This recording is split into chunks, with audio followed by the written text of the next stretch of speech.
نے فرمایا ایک دن مجھے شوق چڑھا کہ جب عرب آ ہی گیا تو آج مل کر ہی جاؤں اس سے کہ جن کے پاس سارے عرب کے علماء آتے ہیں اور ان کے حلقہ درس میں بیٹھتے ہیں، فیضیاب ہوتے ہیں، قرآن اور حدیث سیکھتے ہیں۔ کہا ایک دن مجھے بھی شوق ہوا، میں نے جیسے تیسے کر کے حضرت عطا رحمۃ اللہ تعالیٰ علیہ سے وقت لیا، ان کے دربار میں حاضر ہوا تو حضرت عطا رحمۃ اللہ تعالیٰ علیہ جب امام اعظم ابو حنیفہ سے بات کر رہے تھے تو حضرت عطا نے پوچھا کیا تم کوفے سے ہو؟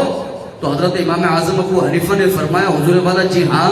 میں کوفے سے تعلق رکھتا ہوں۔ تو حضرت عطا رحمۃ اللہ تعالیٰ علیہ جو کہ عرب کے بہت بڑے مفتی ہیں، سب سے بڑے عالم ہیں، امام اعظم فرماتے ہیں انہوں نے دوسرا سوال کر لیا، ارے کوفہ تو فرقے والوں کا شہر ہے، وہاں تو بہت زیادہ فرقے پائے جاتے ہیں، تم بتاؤ تمہارا فرقہ کیا ہے، تم کس فرقے سے تعلق رکھتے ہو، تمہارا مسلک تمہارا مذہب کیا ہے؟ تو حضرت امام اعظم ابو حنیفہ فرماتے سوال بہت بڑا تھا کہ حضرت عطا نے مجھ سے پوچھ لیا کہ کوفے میں تو بہت زیادہ فرقہ واریت ہے، ابو حنیفہ تو بتانا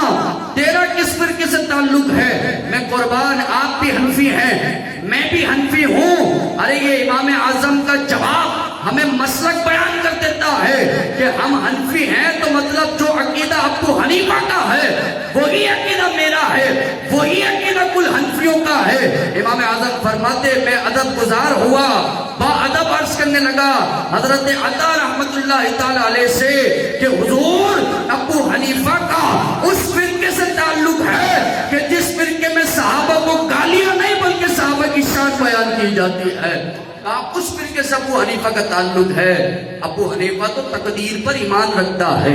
اچھی بری تقدیر اللہ کی طرف سے ہے، یہ ابو حنیفہ کا عقیدہ ہے، گناہوں کی وجہ سے بندہ کافر نہیں ہوتا، یہ ابو حنیفہ کا عقیدہ ہے۔ تو حضرت امام اعظم ابو حنیفہ رحمۃ اللہ تعالیٰ علیہ فرماتے حضور میرا فرقہ جاننا ہے،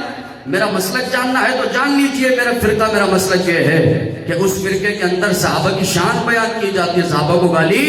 نہیں دی جاتی ہے۔ تو یہ جو ابو حنیفہ کا عقیدہ ہے یہ لاکھوں کروڑوں حنفیوں کا عقیدہ ہے، یہ آپ کا عقیدہ ہے، یہ میرا عقیدہ ہے۔ تو حضرت عطا رحمۃ اللہ تعالیٰ علیہ دیکھیں بہت بڑا عالم کہ سارے عرب کے علماء اس کے دربار میں آتے ہوں تو اس کو یہ کہنے کی ضرورت نہیں ہے کسی کو کہ آپ بھی آیا کریں، خود ہی لوگ آتے ہیں، لوگوں کو پتا ہے کہ ہم جائیں گے تو ہمارا فائدہ ہوگا۔ لیکن جب حضرت عطا رحمۃ اللہ تعالیٰ علیہ امام اعظم کی یہ بات سنتے ہیں،